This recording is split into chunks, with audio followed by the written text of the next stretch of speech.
श्रीराम समर्थ मंडळी, घरात शिल्लक राहिलेल्या केळ्यांचं तुम्ही काय करता? मी तर छान असा बनाना फ्लेवरचा केक बनवून घेतला. 5 केळी घेतली मी, जी जास्त पिकलेली होती. ती मिक्सरच्या भांड्यात घेतली. अर्धी वाटी साखर, अर्धी वाटी तेल आणि 1 वाटी दही घालून मी छान असं मिक्सरला फिरवून घेतलं.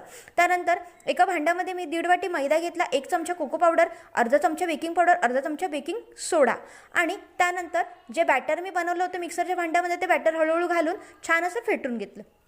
नंतर त्याच्यामध्ये मी गरजेनुसार थोडंसं दूध घातलं, जेणेकरून थोडंसं मिश्रण थोडंसं पातळ होईल. आणि मस्त असं ते मी बेकिंग करण्यासाठी एका भांड्यामध्ये बेकिंग पेपर घालून त्याच्यामध्ये ते मी मिश्रण घालून छान असं बेक करण्यासाठी ठेवून दिलं.